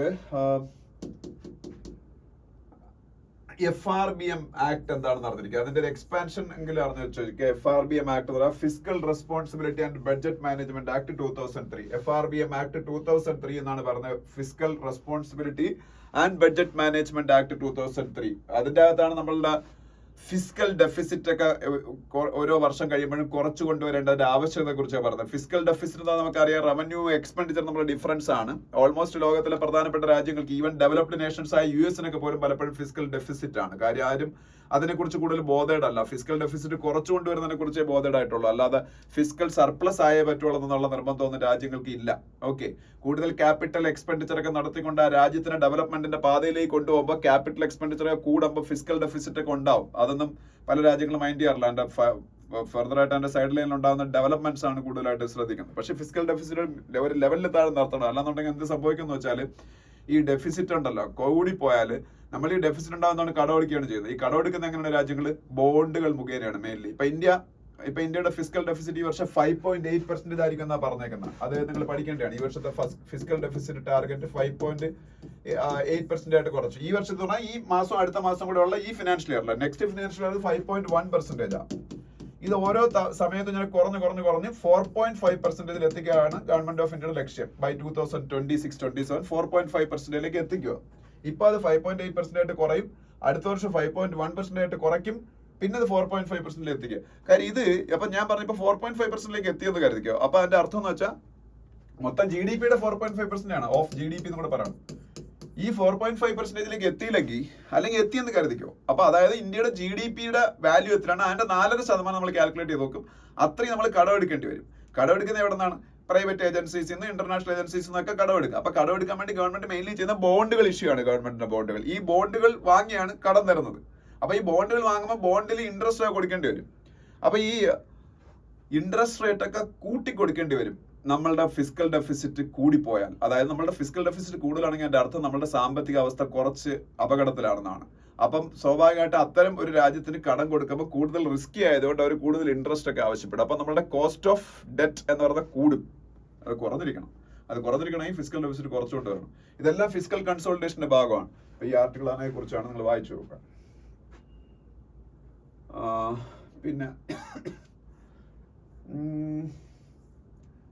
പിന്നെ FCRA ഞാനത് എപ്പോഴും പറയുന്നതാണ്, കൂടുതൽ പറയുന്നില്ല. Foreign contribution regulation act. NGOs, non governmental organisations ഇന്ത്യയില് അവര് വിദേശത്ത് നിന്ന് പണം അക്സെപ്റ്റ് ചെയ്യുന്നവരാണ്. അങ്ങനെ വിദേശത്ത് നിന്ന് പണം അക്സെപ്റ്റ് ചെയ്യണമെന്നുണ്ടെങ്കിൽ അവർക്ക് FCRA രജിസ്ട്രേഷൻ എടുക്കണം. FCRA വയലേഷൻ പാടില്ല. അപ്പൊ ആ രജിസ്ട്രേഷൻ എടുത്ത് കഴിഞ്ഞിട്ട് പിന്നീടും അവർ പല കാര്യങ്ങളും കറക്റ്റ് ആയിട്ട് ചെയ്തില്ലെങ്കിൽ അവർക്ക് FCR ലൈസൻസ് നഷ്ടപ്പെടും. അതിനെക്കുറിച്ചാണ് FCR ഈ ഒരു ആർട്ടിക്കിൾ അതിനെക്കുറിച്ചാണ് ഡിസ്കസ് ചെയ്യുന്നത്. പിന്നെ history of the northern Ireland conflict വേണമെന്നുള്ളൊരു വായിച്ചു നോക്കുക. അതിന്റെ അടുത്ത് സിവിൽ കോഡുമായിട്ട് ബന്ധപ്പെട്ട ഒരു ആർട്ടിക്കിളൊക്കെ അതിപ്പം ഡിസ്കസ് ചെയ്യാൻ ടൈമും ഇല്ല, അല്ലെങ്കിൽ നോർത്തേൺ അയർലൻഡിന്റെ കാര്യം അത്ര ഡീറ്റെയിൽ ആയിട്ട് ഇപ്പൊ നമ്മൾ നോക്കേണ്ട ആവശ്യമില്ല. ഓക്കെ. പിന്നെ ഇന്ത്യക്ക് ഇൻഡിപെൻഡൻസ് കിട്ടിയതിനു ശേഷം ആദ്യത്തെ സ്റ്റേറ്റ് ആയിട്ട് മാറി ഉത്തരാഖണ്ഡ്. യൂണിഫോം സിവിൽ കോഡ് നടപ്പാക്കുന്ന ആദ്യത്തെ സ്റ്റേറ്റ് ആയിട്ട് മാറി. യൂണിഫോം സിവിൽ കോഡ് ഉത്തരാഖണ്ഡിൽ പാസ്സാവുന്ന കാര്യത്തിൽ യാതൊരു സംശയമില്ല. കാര്യം അവിടുത്തെ ഒപ്പോസിഷൻ പാർട്ടി, അവിടെ BJP ആണ് ഭരിക്കുന്നത്. പുഷ്കർ സിംഗ് ധാമിയാണ് അവിടുത്തെ ചീഫ് മിനിസ്റ്റർ. അവിടുത്തെ ഒപ്പോസിഷൻ പാർട്ടിയെ കോൺഗ്രസ് അതിനെ എതിർക്കേണ്ട എന്ന് തീരുമാനിച്ചു. കാരണം അവർക്കറിയാം അത് ഇലക്ട്രൽ പൊളിറ്റിക്സിൽ അവർക്ക് വലിയ തിരിച്ചടി ഉണ്ട് അതിനെ എതിർത്താൽ. അപ്പൊ അതുകൊണ്ട് എതിർക്കേണ്ട തീരുമാനിച്ചുകൊണ്ട് തന്നെ അവിടെ അത് പാസ്സാവും. അപ്പൊ ഇന്ത്യയിൽ സ്വാതന്ത്ര്യാനന്തര ഇന്ത്യയിൽ യൂണിഫോം സിവിൽ കോഡ്, ഇന്ത്യൻ കോൺസ്റ്റിറ്റ്യൂഷന്റെ ഡയറക്റ്റീവ് പ്രിൻസിപ്പിൾസിൽ ആർട്ടിക്കിൾ 44 പറഞ്ഞിരിക്കുന്ന യൂണിഫോം സിവിൽ കോഡ് നടപ്പാക്കുന്ന ആദ്യത്തെ ഇന്ത്യൻ സ്റ്റേറ്റ് ആയിട്ട്, ഡെമോക്രാറ്റിക്കലി ഇലക്ട് ആയിട്ടുള്ള ആദ്യത്തെ ഇന്ത്യൻ സ്റ്റേറ്റ് ആയിട്ട് ഉത്തരാഖണ്ഡ് മാറും. ഗോവയിലുള്ളത് ഞാൻ പറഞ്ഞിട്ടുണ്ട്, പോർച്ചുഗീസ് ഭരണത്തിൽ ഉണ്ടായിരുന്ന യൂണിഫോം സിവിൽ കോഡിന്റെ ഒരു തുടർച്ചയാണ്, അല്ലാതെ അവിടെ സ്റ്റേറ്റ് നടപ്പാക്കിയൊന്നും അല്ലത്. അപ്പൊ ആദ്യമായിട്ട് ഉത്തരാഖണ്ഡാണ്. ഇനി UPയും ഉടനെ നടപ്പാക്കുമെന്നാണ് പറഞ്ഞിരിക്കുന്നത്. ഇന്ത്യ മുഴുവനും ഒരു പക്ഷേ യൂണിഫോം സിവിൽ കോഡ് വന്നേക്കാം. Article 44 of Indian constitution directive പ്രിൻസിപ്പിൾസിലാണ് അതിനെക്കുറിച്ച് പറയുന്നത്. പിന്നെ താഴോട്ട് വരുമ്പോ ഗ്യാൻവാബി മോസ്ക് നമുക്കറിയാം, വാരണാസിയിലാണ്. അതുമായിട്ട് ബന്ധപ്പെട്ട ന്യൂസുകളൊന്നും പ്രത്യേകിച്ച് പറയാനില്ല. ഛത്തീസ്ഗഡിലെ കുറച്ച് കാര്യങ്ങൾ. ഛത്തീസ്ഗഡിലെ ചീഫ് മിനിസ്റ്റർ ആരാണ്? വിഷ്ണു ദിയോ സായി, ഛത്തീസ്ഗഡിലെ chief minister. Kuki Zo delegation meet home ministry officials. Kuki Zo community നമുക്കറിയാം, മണിപ്പൂർ കലാപം എന്ന് പറയുന്നത് ആരൊക്കെ തങ്ങളിലാണ്? മെയ്റ്റി കമ്മ്യൂണിറ്റി, കുക്കി കമ്മ്യൂണിറ്റി തമ്മിലാണ്. നമ്മളുടെ സൗത്ത് ഇന്ത്യയിൽ അല്ലെങ്കിൽ പ്രത്യേകിച്ച് കേരളത്തിലൊക്കെ ചില വെസ്റ്റഡ് ഇൻഡസ്ട്രികൾ പ്രചരിപ്പിക്കുന്നതാണ് അവിടെ ഒരു വർഗീയ കലാപമാണ് നടക്കുന്നത്. ആക്ച്വലി മണിപ്പൂരിൽ ഇത് പഠിച്ചിട്ട് ഞാൻ പറയുന്നതാണ്, അല്ല വെറുതെ ആരെങ്കിലും അനുകൂലിച്ച് പറയുന്നതല്ല. മണിപ്പൂരിൽ നടക്കുന്ന കലാപം ഒരിക്കലും വർഗീയ കലാപം അല്ല, കമ്മ്യൂണൽ ക്ലാഷസ് അല്ല. ഇത് അവിടുത്തെ രണ്ട് കമ്മ്യൂണിറ്റീസ് തമ്മിലുള്ള ഒരു കമ്മ്യൂണിറ്റി, ട്രൈബൽ കമ്മ്യൂണിറ്റി റെക്കഗ്നിഷൻ കിട്ടിയ കുക്കീസോ കമ്മ്യൂണിറ്റിയും ട്രൈബൽ കമ്മ്യൂണിറ്റി റെക്കഗ്നിഷന് വേണ്ടി ശ്രമിക്കുന്ന മെയ്റ്റി കമ്മ്യൂണിറ്റി തമ്മിൽ നടക്കുന്ന ഒരു കലാപം മാത്രമാണത്. ഓക്കെ. അപ്പൊ എന്തായാലും അതുമായിട്ട് ബന്ധപ്പെട്ട ഒരു ന്യൂസ് ആണ്. പിന്നീട് നെക്സ്റ്റ് പേജിലേക്ക് പോകുമ്പോൾ ഫുൾ പൊളിറ്റിക്കൽ ന്യൂസുകളാണ് നമുക്ക് ആവശ്യമുള്ള. ഒരു കാര്യം പറയാം, ഒരു വൈറ്റ് പേപ്പർ ഗവൺമെന്റ് ഈ പാർലമെന്റിൽ ഇന്നോ നാളെ അവതരിപ്പിക്കും ബഡ്ജറ്റ് സെഷനിൽ. വൈറ്റ് പേപ്പർ എന്ന് പറഞ്ഞാൽ മലയാളത്തിൽ ധവളപത്രം എന്നൊക്കെ പറയും. ഒരു ഫാക്ട്സ് ആണ് ഈ വൈറ്റ് പേപ്പർ എന്ന് പറയുന്നത്. ഫാക്ട്സ് എന്നുള്ള പേരിൽ ഗവൺമെന്റ് അവതരിപ്പിക്കുന്ന കാര്യങ്ങളാണ് വൈറ്റ് പേപ്പർ. ഇത് എന്തിനാണ് കാര്യം എന്ന് വെച്ചാൽ 2014 വരെ ഇന്ത്യയുടെ ഫിനാൻസിന് അല്ലെങ്കിൽ ഇന്ത്യയുടെ എക്കണോമിയെ ഭയങ്കരമായിട്ട് അന്ന് ഭരിച്ചിരുന്ന ആൾക്കാർ മിസ്മാനേജ് ചെയ്തെന്നും അതിനുശേഷം 14 ശേഷം മോഡി ഗവൺമെന്റ് അതിനെ നേരെയാക്കിയെന്നും അതിന്റെ ഫാക്ട്സ് ആൻഡ് ഫിഗേഴ്സ് വെച്ച് BJPക്ക് ആൾക്കാരുടെ മുന്നിൽ അവതരിപ്പിക്കാൻ വേണ്ടിയിട്ടാണ് അവർ ഈ വൈറ്റ് പേപ്പർ അവതരിപ്പിക്കാൻ പോകുന്നത്. അതുപോലെ പുതിയ ലോക്പാൽ എന്ന് പറഞ്ഞാൽ നമുക്കറിയാം ആന്റി കറപ്ഷൻ ബോഡിയാണ്. ഇന്ത്യയിൽ അണ്ണാ ഹസാരെയൊക്കെ ഭയങ്കര ഫേമസ് ആവുന്ന ഈ ലോക്പാലിന് വേണ്ടിയിട്ട് സമരം നടത്തിയാണ്. ഈ പുതിയ ലോക്പാലായിട്ട് അത് എഴുതണ്ട ഇപ്പൊ തൽക്കാലം. ഇപ്പോഴത്തെ ലോക്പാലിന്റെ കാലാവധി അവസാനിക്കുകയാണ്. മോസ്റ്റ് പ്രോബബ്ലി പഴയ സുപ്രീം കോടതി ജഡ്ജി ആയിരുന്ന AM ഖാൻവിൽക്കർ ആവും പുതിയ ലോക്പാൽ എന്ന് പറയുന്നു. അത് ഗവൺമെന്റ് ഓഫ് ഇന്ത്യ ഉടനെ അതിന്റെ അനൗൺസ്മെന്റ് ഉണ്ടാവുമെന്ന് പറയുന്നു. പക്ഷെ ലൈക്ലി എന്ന് എഴുതിയിട്ടുള്ളൂ, അതുകൊണ്ട് നമ്മൾ അത് തൽക്കാലം എഴുതണ്ട. നരേന്ദ്രമോദിയും ചീഫ് ജസ്റ്റിസ് ഓഫ് ഇന്ത്യ ചന്ദ്രചൂഡും ലീഡർ ഓഫ് ഒപ്പോസിഷൻ പാർട്ടിയും ചേർന്നാണ് സെലക്ട് ചെയ്യേണ്ടത്. അതായത് പ്രധാനമന്ത്രി, chief justice of India, leader of opposition party, ഇത്രയാണ് അതിന്റെ സെലക്ഷൻ കമ്മിറ്റിയിലുള്ളത്. അപ്പൊ ഇത്രയാണ് ഈ പേജിലുള്ളത്. ഇനി അടുത്ത പേജിലേക്ക് പോവാം. അടുത്ത പേജിലേക്ക് പോകുമ്പോ നമ്മൾ ഇതിൽ അറിയേണ്ട ഒരു കാര്യമുണ്ട്. ഇതൊരു കൗതുകകരമായ ഒരു ന്യൂസും കൂടിയാണ്. Satellite based toll collection may roll out before Lok Sabha election. അതായത് ലോക്സഭ ഇലക്ഷന് മുമ്പ് തന്നെ നമ്മുടെ ഫാസ്ടാഗ് സംവിധാനം അവസാനിക്കും. ഇപ്പൊ നമ്മൾ ടോൾ ബൂത്തുകളിൽ ഫാസ്ടാഗ് എന്ന് പറയുന്ന സംഗതി വെച്ചാണ് നമ്മൾ പേയ്മെന്റ് ചെയ്യുന്നത്. അത് തന്നെ പഴയതിനേക്കാളും കുറച്ചുകൂടെ ഫാസ്റ്റ് ആക്കി നമ്മളുടെ ഈ സിസ്റ്റത്തിന്റെ കാര്യം. നമ്മൾ വണ്ടി അവിടെ ചെന്ന് ജസ്റ്റ് ഒന്ന് സ്ലോ ചെയ്താൽ മതി, അപ്പൊ അവർ ഫാസ്ടാഗ് ഉണ്ടെന്നുണ്ടെങ്കിൽ അതിന്റെ അക്കൗണ്ടിൽ നിന്ന് പൈസ കിട്ടിയാവും. ഇനി ഫാസ്ടാഗ് മാറാൻ പോയാണ്. ഫാസ്ടാഗ് എന്നുള്ള സംവിധാനം ഇല്ലാതാക്കിയാണ്. എന്നിട്ട് പകരം സാറ്റലൈറ്റ് ബേസ്ഡ് ആയിട്ടുള്ള പേയ്മെന്റ് സംവിധാനം വരിക. നമ്മളൊരു വണ്ടി ഒരു സ്ഥലത്ത് ഒരു ടോളുള്ള റോഡിൽ കൂടെ യാത്ര ചെയ്യുകയാണെന്നുണ്ടെങ്കിൽ എന്തോ ഒരു സംവിധാനം ഉപയോഗിച്ച് അവർ നമ്മളുടെ നമ്പർ പ്ലേറ്റിന്റെ പിക്ചർ എടുക്കും. പിന്നെ നമ്മൾ ആക്ച്വൽ ആ റോഡിൽ കൂടി എത്ര യാത്ര എന്ന് നോക്കാൻ പറ്റും ഈ സാറ്റലൈറ്റ് സംവിധാനത്തിന്റെ സഹായത്തോടെ. അതിന്റെ അടിസ്ഥാനം നമ്മൾ അക്കൗണ്ടിൽ നിന്ന് പൈസ കട്ടാവും. ഒരു ടോൾ ബൂത്തും കാണൂല. അങ്ങനെ ഒരു സംവിധാനത്തിൽ ടോൾ ബൂത്തേ കാണൂല. അതാണ് ലോക്സഭ ഇലക്ഷൻ മുമ്പ് അത് വരുമെന്നാണ് പറഞ്ഞിരിക്കുന്നത്. നിതിൻ ഗഡ്കരിയാണ് ഇത് പറഞ്ഞിരിക്കുന്നത്. നിതിൻ ഗഡ്കരിയാണല്ലോ റോഡ് ട്രാൻസ്പോർട്ട് ഹൈവേസ് മിനിസ്ട്രിയുടെ minister. National highway authority of ഇന്ത്യയാണ് നടപ്പാക്കാൻ പോണത്. പിന്നീട്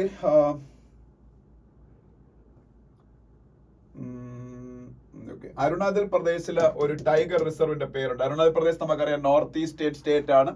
നോർത്ത് ഈസ്റ്റേൺ സ്റ്റേറ്റ് ആയ അരുണാചൽ പ്രദേശ് എന്ന് പറയുന്നത് നമ്മളുടെ അങ്ങേയറ്റം കിടക്കുന്ന ഒരു വടക്ക് കിഴക്കൻ സംസ്ഥാനമല്ലേ. അതുകൊണ്ട് അവിടുത്തെ ഒരു ടൈഗർ റിസർവിന്റെ പേര് ഇതിലുള്ളത് പഠിച്ചു വെച്ചത് നല്ലത്. Pakki tiger reserve, PAKKE, Pakki tiger reserve എവിടെയാണെന്ന് അറിഞ്ഞിരിക്കുക? അരുണാചൽ പ്രദേശിലാണ്. അരുണാചൽ പ്രദേശിന്റെ ക്യാപിറ്റൽ ഇറ്റാനഗറാണെന്നും ഒക്കെ നിങ്ങൾക്ക് എല്ലാവർക്കും അറിയാവുന്നതാണ്. ഓക്കെ, പിന്നെ നെക്സ്റ്റ് പേജിലേക്ക് പോകുമ്പോ മാൽദീവ്സ് വലിയ ഫിനാൻഷ്യൽ ക്രൈസിസിലേക്ക് പോകാൻ സാധ്യത ഉണ്ടെന്ന് IMF വാൺ ചെയ്തിരിക്കുന്നത്. IMF നമുക്ക് എല്ലാവർക്കും അറിയാം, ഇന്റർനാഷണൽ മോണിറ്ററി ഫണ്ട്. IMFന്റെ വാണിംഗ് അനുസരിച്ച് മാൽദീവ്സ് വളരെ ക്രിട്ടിക്കൽ ആയിട്ടുള്ള ഒരു എക്കണോമിക് സിറ്റുവേഷനിൽ കൂടെയാണ് പൊയ്ക്കൊണ്ടിരിക്കുന്നത്. അവർ ശ്രദ്ധിച്ചില്ലെന്നുണ്ടെങ്കിൽ വളരെ ഡെറ്റ് ക്രൈസിസിലേക്ക് പോകാൻ സാധ്യത ഉണ്ടെന്നാണ് അവരുടെ വാണിംഗ്. മാൽദീവ്സിന്റെ ആയിട്ടാണ് നമുക്കിപ്പോൾ വിഷയങ്ങളുള്ള. മാൽദീവ്സിന്റെ പ്രസിഡന്റ് മുഹമ്മദ് മൊയ്സു ആണ് നമുക്കറിയാം. പിന്നെ ഒരു വെടിനിർത്തൽ കരാറ് ഹമാസുമായിട്ട് ഉണ്ടാക്കാനുള്ള ആ ഒരു പ്രപ്പോസൽ ഇസ്രായേലിന്റെ prime minister Benjamin Netanyahu reject ചെയ്തെന്നാണ് പറഞ്ഞേക്കുന്നത്. ആ ടേംസ് അവർക്ക് അക്സെപ്റ്റ് ചെയ്യാൻ പറ്റാത്തത് കൊണ്ട്. പിന്നെ സൗദി ഇസ്രായേലുമായിട്ടുള്ള ബന്ധങ്ങൾ നോർമലൈസ് ചെയ്യണമെന്നുണ്ടെങ്കിൽ പലസ്തീൻ എന്ന് പറയുന്ന രാജ്യം ഇസ്രായേൽ അനുവദിച്ചാൽ മാത്രമേ, അല്ലെങ്കിൽ റെക്കഗ്നൈസ്ഡ് ആയിട്ടുള്ള പലസ്തീനിയൻ സ്റ്റേറ്റ് ഉണ്ടായാൽ മാത്രമേ അങ്ങനെ രാജ്യം പലസ്തീനുമായിട്ട് അവർ ബന്ധം വെക്കുകയുള്ളൂ എന്ന് അവർ പറഞ്ഞേക്കുന്നത് സൗദി. പിന്നെ conflict in Myanmar is worrying India and Bangladesh എന്നൊരു ന്യൂസ് കാണാം. അത് മറ്റൊന്നുമല്ല, നമുക്കറിയാലോ മ്യാൻമറിൽ ഇപ്പൊ അവിടുത്തെ എത്നിക് ഗ്രൂപ്പുകളുടെ ആർമിയും അവിടുത്തെ യഥാർത്ഥ ആർമിയും തമ്മിൽ പോരാട്ടമാണ്. പല മേഖലകളും എത്നിക് ഗ്രൂപ്പ് പിടിച്ചെടുത്തുകൊണ്ടിരിക്കുന്നു.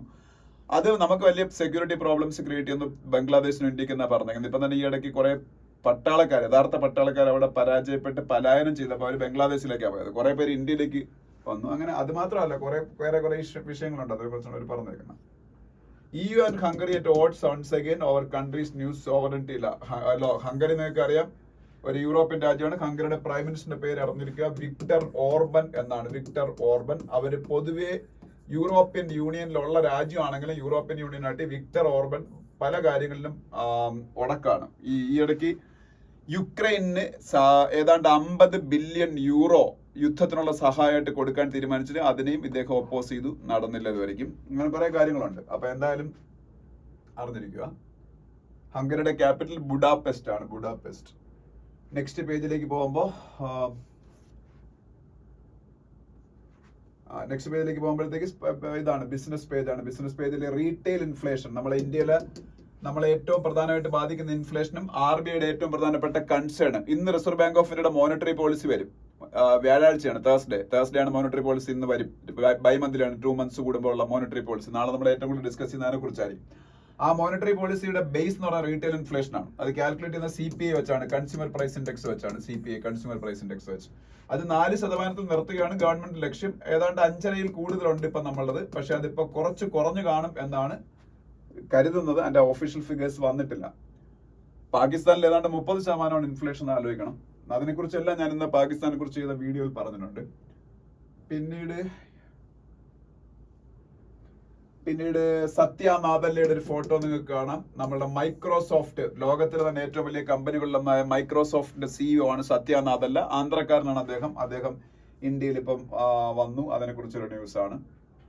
ഇതൊക്കെയാണ് ആ പേജിലുള്ളത്. അതിന്റെ അടുത്ത പേജ് പോകുമ്പോൾ സ്പോർട്സ് ആണ്. സ്പോർട്സിൽ നമ്മൾ പഠിക്കാനുള്ള ഒരു കാര്യം, ലോകത്തിലെ ടെസ്റ്റ് ക്രിക്കറ്റിലെ റാങ്കിങ്ങിൽ 1ാം സ്ഥാനത്ത് വരുന്ന ഇന്ത്യയുടെ ആദ്യത്തെ പേസ് ബൗളറായി ബുംറ മാറി. ഇന്ത്യയുടെ പല ബൗളേഴ്സും ICC ടെസ്റ്റ് ക്രിക്കറ്റ് റാങ്കിങ്ങിലും 1ാം സ്ഥാനത്ത് വന്നിട്ടുണ്ട്. മിക്കവാറൊക്കെ സ്പിൻ ബൗളേഴ്സ് ആണ്. അനിൽ കുംബ്ലെ, അശ്വിൻ, അങ്ങനെയൊക്കെയുള്ള ബൗളേഴ്സ് വന്നിട്ടുണ്ട്. All are spin bowlers.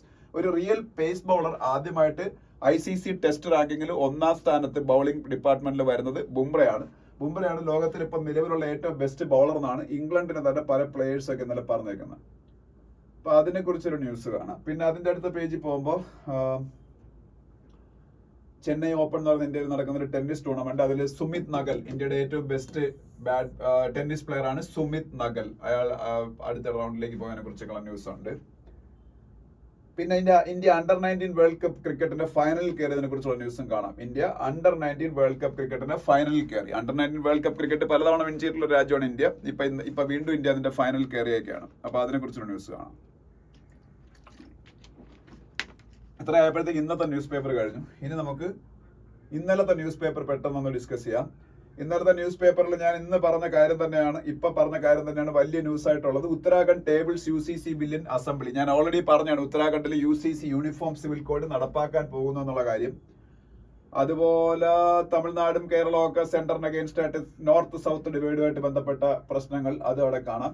പിന്നെ ഒരു ട്രാജിക് ഇൻസിഡന്റ് ഉണ്ടായത് മധ്യപ്രദേശില് ഒരു ഫയർ ക്രാക്കർ ഫാക്ടറിയിൽ സ്ഫോടനം ഉണ്ടായി. അത് ഹാർദ ഡിസ്ട്രിക്റ്റിലാണ്. അതിൽ 10-11 പേര് മരിച്ചു. ഹാർദ എന്ന് പറയുന്ന ഡിസ്ട്രിക്ട്, അത് മധ്യപ്രദേശിലെ ഒരു ഡിസ്ട്രിക്റ്റ് ആണ് ഹാർദ, HARDA ഹാർദ. ഇവിടെയാണ് എക്സ്പ്ലോഷൻ ഉണ്ടായത് ഫയർ ക്രാക്കർ യൂണിറ്റിൽ. ഏതാണ്ട് 11 ആൾക്കാർ മരിച്ചെന്നാണ് ഇന്നലത്തെ ന്യൂസ് പേപ്പറുള്ളത്. ചിലപ്പോൾ ആ ഫിഗേഴ്സ് ഇപ്പൊ കൂടി കാണാം. ഇതാണ് അവിടെയുള്ള ന്യൂസുകൾ. വേറെ ന്യൂസുകളൊന്നും അവിടെ പഠിക്കാനില്ല.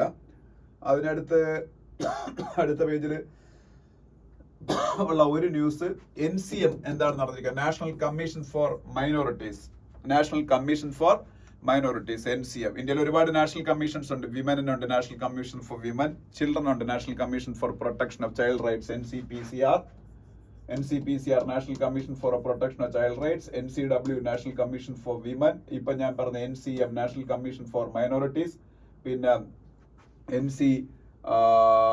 NCSC national commission for scheduled caste, NCST national commission for scheduled tribe, NCBC national commission for backward classes. ഇങ്ങനെ കുറെ നാഷണൽ കമ്മീഷൻസ് ഉണ്ട്. ഓക്കെ, ഇതിനെ കുറിച്ച് ജസ്റ്റ് ഒന്ന് പഠിച്ചു വെച്ചിരുന്നാൽ കൊള്ളാം. ഓക്കെ, ഈ നാഷണൽ കമ്മീഷൻ ഫോർ മൈനോറിറ്റീസിനെ കുറിച്ചൊരു ന്യൂസ് അതി കിടക്കുന്നത്. നാഷണൽ കമ്മീഷൻ ഫോർ മൈനോറിറ്റീസിന്റെ ചെയർമാൻ, എന്റെ ഓർമ്മ ശരിയാണെങ്കിൽ ഇക്ബാൽ സിംഗ് ലാൽപുരയാണ്. ഇക്ബാൽ സിംഗ് ലാൽപുര ഒന്ന് ചെക്ക് ചെയ്തോളാം. അത് തന്നെ ആയിരുന്നു, മാറിയിട്ടില്ലെങ്കിൽ. പിന്നെ MGNREGA സ്കീം എപ്പോഴും ഞാൻ പറയുന്നതാണ്, Mahatma Gandhi national rural employment guarantee scheme. അതുമായിട്ട് ബന്ധപ്പെട്ട ഒരു ന്യൂസ് കാണാം. സിദ്ധരാമയ്യ ഡൽഹി ചലോ എന്ന് പറഞ്ഞ പരിപാടി നടത്തുന്നതിന്റെ ന്യൂസുകൾ, അതൊന്നും നമുക്ക് ആവശ്യമില്ല തൽക്കാലം.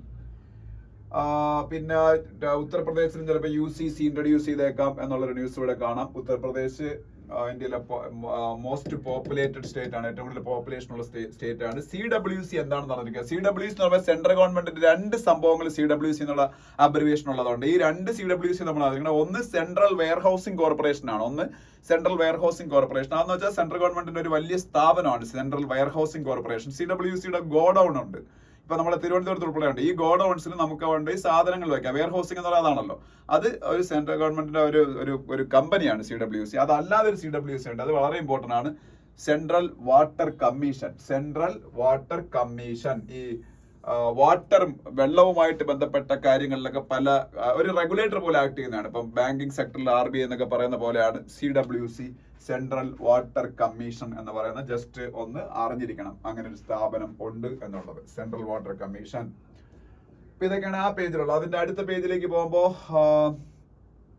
പ്രഗതി മൈതാനെ കുറിച്ചൊരു ന്യൂസ് കാണാം. പ്രഗതി മൈതാനായിട്ട് ബന്ധപ്പെട്ട ന്യൂസ്. പ്രഗതി മൈതാൻ എവിടെയാണ് നടന്നിരിക്കുക? ഡൽഹിയിലാണ് പ്രഗതി മൈതാനിലാണ് ഇപ്പൊ ഇന്ത്യയുടെ G20 സമ്മിറ്റ് നടന്ന ഇന്ത്യയുടെ ഇന്റർനാഷണൽ കൺവെൻഷൻ സെന്ററായ ഭാരത് മണ്ഡപം ഒക്കെ ഉള്ളത്. ഇപ്പൊ G20 സമ്മിറ്റ് ഒക്കെ നടന്ന ഭാരത് മണ്ഡപം എന്ന് പറയുന്ന ഒരു state of the art convention സെന്ററിൽ വെച്ചാണ്. അപ്പം അതൊക്കെ ഉള്ളത് പ്രഗതി മൈതാനിലാണ്. പിന്നെ അതൊക്കെ അല്ലാതെ വേറെ ഒന്നും അവിടെ പറയാനില്ല. അതിനടുത്ത പേജിലേക്ക് പോകുമ്പോൾ ട്രാവേഴ്സ്റ്റി എന്ന് പറയുന്ന ഒരു എഡിറ്റോറിയൽ, അതും ഞാൻ പറഞ്ഞില്ലേ പൊളിറ്റിക്കൽ എഡിറ്റോറിയലാണ്. അത് നമ്മളങ്ങനെ കൂടുതൽ പ്രാധാന്യം കൊടുത്ത് പഠിക്കണ്ട. എന്നാലും ജസ്റ്റ് എന്താണെന്ന് പറഞ്ഞേക്കാവുന്ന. ഈ ഇടയ്ക്ക് ചണ്ഡീഗഡിൽ ഒരു മേയറൽ ഇലക്ഷൻ നടന്നു. ഞാൻ ഇന്നലെ അതിനെ കുറിച്ച് പറഞ്ഞായിരുന്നു. ചണ്ഡീഗഡ് മേയർ ഇലക്ഷൻ, ചണ്ഡീഗഡ് ഒരു യൂണിയൻ ടെറിട്ടറിയാണ്. അതുകൊണ്ട് തന്നെ അത് സെൻട്രൽ ഗവൺമെന്റ് അണ്ടറിലാണ്. കാര്യം ഹരിയാനയുടെയും പഞ്ചാബിന്റെയും കൂടെ ക്യാപിറ്റലായിട്ട് ചണ്ഡീഗഡിനെ വെച്ചേക്കുന്നതുകൊണ്ട് ചണ്ഡീഗഡ് യൂണിയൻ ടെറിട്ടറി ആക്കി വെച്ചല്ലേ പറ്റുള്ളൂ. രണ്ടിന്റെയും ക്യാപിറ്റലാണ്. അപ്പൊ അവിടെ ഇപ്പൊ മേയർ ഇലക്ഷൻ നടന്നപ്പോഴത്തേക്ക് മേയർ ഇലക്ഷനിൽ ചില കള്ളത്തരങ്ങൾ അവിടുത്തെ ചീഫ് പ്രിസൈഡിംഗ് ഓഫീസർ കാണിച്ചു. അത് ഇൻ ഫേവർ ഓഫ് BJP ആയിരുന്നു. അത് സുപ്രീം കോടതി കണ്ടെത്തുകയും അങ്ങനെ ഭയങ്കര മോശമായിട്ട് സുപ്രീം കോടതി ഭയങ്കര ശക്തമായിട്ട് ശകാരിക്കുകയൊക്കെ ചെയ്തു അവരെ. എന്നിട്ട് അതിന്റെ പേരിൽ ഇപ്പൊ ആക്ഷനൊക്കെ വരും.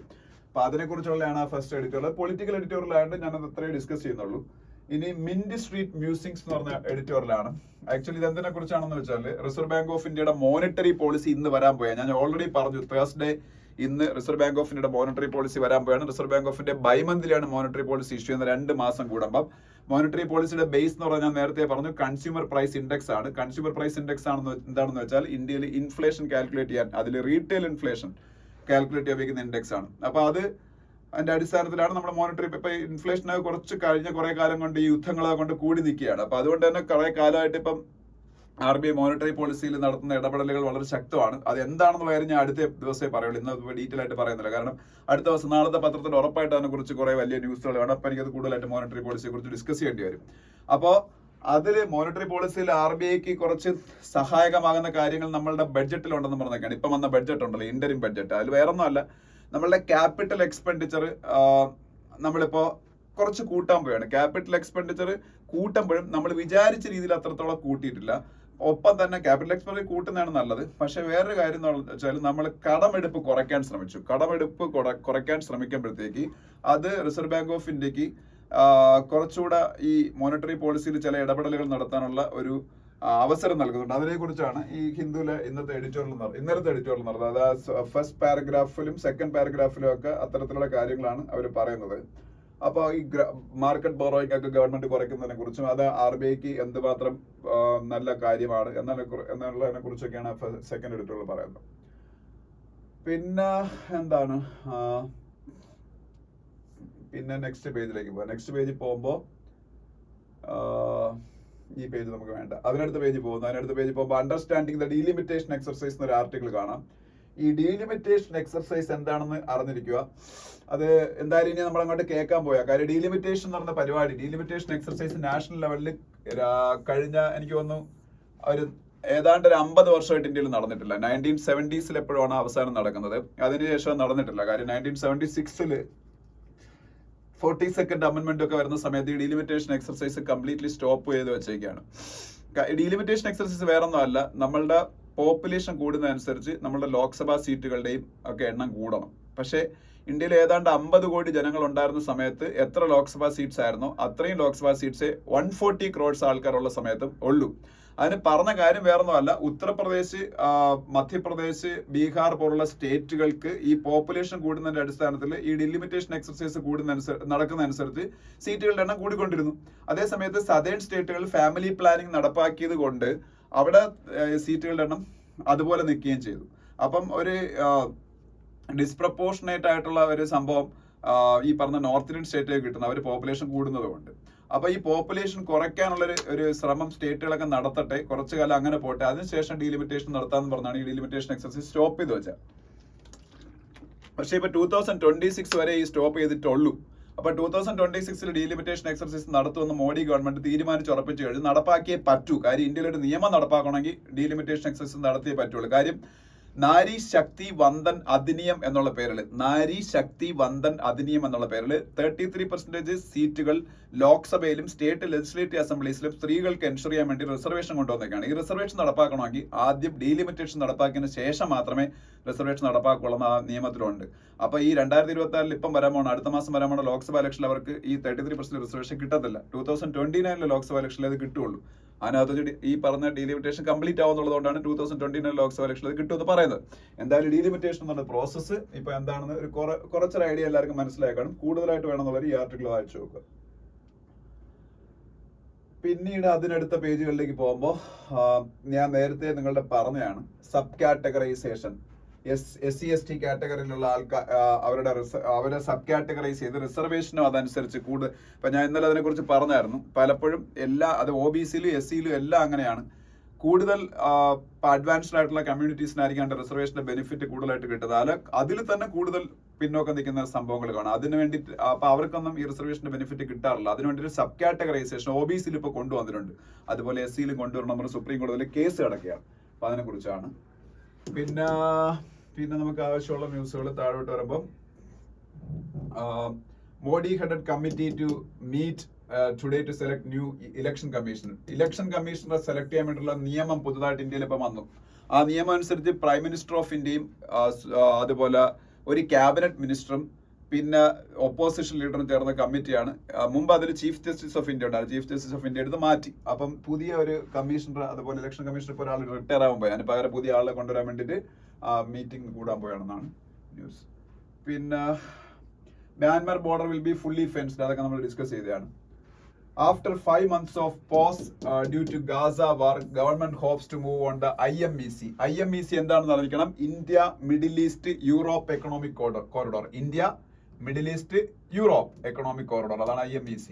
ഈ IMEC വന്നാൽ ഇന്ത്യക്ക് ഭയങ്കര ഗുണമാണ്. ഇന്ത്യക്കാണ് ഏറ്റവും കൂടുതൽ ഗുണം ഉണ്ടാവാൻ പോണം. ഇന്ത്യയിൽ നിന്ന് നമ്മളിപ്പോൾ റെഡ് സീ വഴി ഈ നമ്മളുടെ സൂയസ് കനാലൊക്കെ വഴിയാണ് യൂറോപ്പിലേക്കൊക്കെ സാധനം കൊണ്ടുവന്നത്. അതൊക്കെ ഒഴിവാക്കിയിട്ട് ഡയറക്ട്ലി സൗദി UAE വഴി ഇസ്രായേലിലെ ഹൈഫ എന്ന് പറഞ്ഞ അദാനിയുടെ ഒരു പോർട്ടുണ്ട്. ആ പോർട്ട് വഴി യൂറോപ്പിൽ പോകാൻ പറ്റും. അപ്പോൾ ഒരുപാട് സമയമൊക്കെ കുറയ്ക്കാൻ പറ്റും. അപ്പോൾ നമുക്ക് ഈ റെഡ് സീയും പല മേഖലകളും സൂയസ് കനാലൊക്കെ ഒഴിവാക്കി ഒരുപാട് അത് യൂസ്ഫുൾ ആണ്. പ്രത്യേകിച്ച് ഇന്ത്യക്ക് അത് യൂറോപ്പിലേക്ക് ട്രേഡ് ചെയ്യാൻ ഭയങ്കര ഗുണമാവും. അപ്പോൾ ഇത് നടപ്പാക്കാൻ പെട്ടെന്ന് നടപ്പാവേണ്ടതായിരുന്നു. പക്ഷെ അപ്പോഴത്തേക്ക് ഇസ്രായേൽ ഹമാസ് വാർ വന്നപ്പോൾ സൗദിക്കൊന്നും ഇസ്രായേലുമായിട്ട് ബന്ധം വയ്ക്കാൻ പറ്റാത്ത അവസ്ഥ വന്നു. അവർ സൗദി ഇസ്രായേലും തമ്മിൽ ബന്ധം വന്നാലല്ലേ ഈ പറഞ്ഞതെല്ലാം കൂടെ കണക്ട് ചെയ്ത് പോവുള്ളൂ. അപ്പോൾ അത് വീണ്ടും അത് പൊടി തട്ടി എടുക്കാൻ പോയാണ്. ഇത് ഇന്ത്യയുടെ യൂറോപ്പിലേക്ക് സാധനങ്ങൾ കൊണ്ടുവരാനുള്ള ബേസ് ആയിട്ട് ആക്ട് ചെയ്യാൻ പോകുന്നത് IMEC വന്നു കഴിഞ്ഞാൽ ഗ്രീസ് ആയിരിക്കും. ഗ്രീസ് ഒരു യൂറോപ്യൻ രാജ്യമാണെന്ന് അറിയാമല്ലോ. ഗ്രീസിന്റെ പ്രൈം മിനിസ്റ്റർ ഇപ്പോൾ ഇന്ത്യ വിസിറ്റ് ചെയ്യാണ് ഇതുമായിട്ട് ബന്ധപ്പെട്ട്. കിരിയാക്കോസ് മിറ്റ്സോടാക്കിസ് ആണ് ഗ്രീസിന്റെ പ്രൈം മിനിസ്റ്റർ, കിരിയാക്കോസ് മിറ്റ്സോടാക്കിസ്. ഇനി അതിനടുത്ത പേജിൽ പോകുമ്പോൾ അജിത് പവാറിന് ആണ് യഥാർത്ഥ NCP ഇലക്ഷൻ കമ്മീഷൻ പറഞ്ഞത്. അദ്ദേഹം നേരത്തെ പറഞ്ഞത്, അത് ഞാൻ ഡിസ്കസ് ചെയ്തില്ല. അഗ്നിപഥ് സ്കീം കോൺഗ്രസ് അധികാരത്തിൽ വന്നാൽ റിലീസ് ചെയ്യും എന്നവർ പറഞ്ഞേക്കുന്നു. പക്ഷെ എന്തായാലും ഇപ്പൊ അടുത്ത 5 വർഷത്തേക്ക് അഗ്നിപഥ് സ്കീം കാണുമെന്ന് ഉറപ്പിക്കാൻ. കാര്യം ഈ ഇലക്ഷനിൽ അവർ തിരിച്ചു വരാനുള്ള സാധ്യത വളരെ കുറവാണ്. അപ്പൊ എന്തായാലും അഗ്നിപഥ് സ്കീം എന്ന് പറയുന്നത് നമുക്ക് എല്ലാവർക്കും അറിയാം. ഈ പട്ടാളക്കാരെ സെലക്ട് ചെയ്യാൻ വേണ്ടിയിട്ട് കൊണ്ടുവന്നൊരു പുതിയ സംഭവമാണ്. 17.5 വയസ്സ് തൊട്ട് 21 വയസ്സ് വരെയുള്ള യൂത്തിന് ഇന്ത്യൻ നേവിയിലേക്ക്, ആർമിയിലേക്ക്, എയർഫോഴ്സിലേക്കും ഒക്കെ അപ്ലൈ ചെയ്ത് അഗ്നിവീർസ് എന്ന് പറയുന്ന പേരിൽ അതിൽ സെലക്ടഡ് ആവാം. അഗ്നിപഥ് സ്കീമിന്റെ അണ്ടറിൽ സെലക്ട് ആവുന്ന ആൾക്കാർ അഗ്നിവീർ എന്നാണ് അറിയപ്പെടുന്നത്. പക്ഷെ ഇതിനൊരു പ്രോബ്ലം, 4 വർഷത്തേക്കൊക്കെ അവർ എടുക്കുകയുള്ളൂ. അത് കഴിയുമ്പം അവർക്ക് പിരിഞ്ഞു പോകേണ്ടി വരും. ആ പിരിഞ്ഞു പോകുമ്പോൾ 25% ആൾക്കാരെ മാത്രം പെർമനന്റ് കമ്മീഷൻ കൊടുക്കും. ബാക്കി 75% പിരിഞ്ഞു പോകേണ്ടി വരും. അപ്പൊ അത് ഒരു പ്രോബ്ലം ആയിട്ട് പറയപ്പെടുന്നുണ്ട്. അതുമായിട്ട് ബന്ധപ്പെട്ട ഒരു ന്യൂസ് ആണ്. പിന്നെ അതിന്റെ അടുത്ത പേജിൽ പോകുമ്പോൾ എൻ്റെ അടുത്ത പേജിൽ ഈ പേജിൽ വലുതായിട്ട് ഒരു കാര്യം പറയാണ്ടേ. ഈ പേജിൽ ഒരു കാര്യം നിങ്ങൾ പഠിക്കണം. പുതുതായിട്ട് ഗവൺമെന്റ് കൊണ്ടുവന്നൊരു സംവിധാനമാണ് ANRF. എന്താണെന്ന് അറിഞ്ഞിരിക്കുക. ANRF ഇന്ത്യയിൽ റിസർച്ച് പ്രൊമോട്ട് ചെയ്യാൻ വേണ്ടി അതിനുള്ള ഫണ്ടിങ് കൊടുക്കാൻ വേണ്ടി കൊണ്ടുവന്നതാണ് ANRFന്റെ എക്സ്പാൻഷൻ എഴുതിക്കോ. Anusandhan national research foundation had come into effect and announced the appointment of Abhay Karandikar secretary. Abhay Karandikar and secretary എന്നുള്ളതൊന്നും പഠിച്ചിട്ടും കുഴപ്പമൊന്നുമില്ല. ANRFന്റെ എയിം എന്ന് പറഞ്ഞാൽ to be research funding organisation that will have a corpus of ₹50,000 crore with nearly 36,000 crore projected to come from private sector. ഏതാണ്ട് 36,000 കോടി private സെക്ടറിൽ നിന്ന് വരാൻ പോണം. മൊത്തം 50,000 കോടിയുടെ കോർപ്പസ് കാണും. ഈ പൈസ റിസർച്ച് ഫണ്ടിങ്ങിനാണ്. അതായത് ഇന്ത്യയിൽ ഏറ്റവും കുറവുള്ള ഒരു സംഭവമായിരുന്നു റിസർച്ച് മാക്സിമം കൂട്ടുക. അതിനു വേണ്ടിയിട്ടുള്ള ഫണ്ടിങ് ആണ് ഇതിൽ നിന്ന് വരാൻ പോണ ANRFന്റെ എക്സ്പാൻഷൻ പഠിച്ചു വെച്ചേക്കുക. Anusandhan national research foundation. അത് വളരെ ഇമ്പോർട്ടന്റ് ആണ്, പഠിച്ചു വെച്ചേക്കുക. ഇനി നമ്മൾ ഒരുപാട് കേൾക്കും ഇതിനെക്കുറിച്ച്. Ramayana circuit train service IRCTC start ചെയ്തു. അത് വേറെ ഒന്നുമല്ല, അയോധ്യയിൽ രാമക്ഷേത്രമൊക്കെ വന്നതിന് ശേഷം ശ്രീരാമനും സീതയുമായിട്ടൊക്കെ ബന്ധപ്പെട്ട കുറെ സ്ഥലങ്ങൾ ഇന്ത്യയിലും നേപ്പാളിലും ഒക്കെ ആയിട്ടുണ്ട്. ഇത് എല്ലാത്തിനെയും കൂടെ കണക്ട് ചെയ്യുന്നുണ്ട് IRCTCയുടെ ഒരു ട്രെയിൻ. അതിൽ യാത്ര ചെയ്യാനൊക്കെ നല്ല കോസ്റ്റ്ലി ആയിരിക്കും. 5 സ്റ്റാർ സൗകര്യങ്ങളൊക്കെ ഉള്ളതാണ് രാമായണ സർക്യൂട്ട്. പിന്നെ Rajya Sabha passes bills to add PVTGs of Odisha, AP ST list. PVTG എന്താണ്? particularly vulnerable tribal groups. ആദിവാസികളിൽ തന്നെ ഏറ്റവും മോശമായ അവസ്ഥയിലുള്ള ആൾക്കാരാണ് PVTGs എന്ന് പറയുന്നത്. അപ്പം അതാണ്.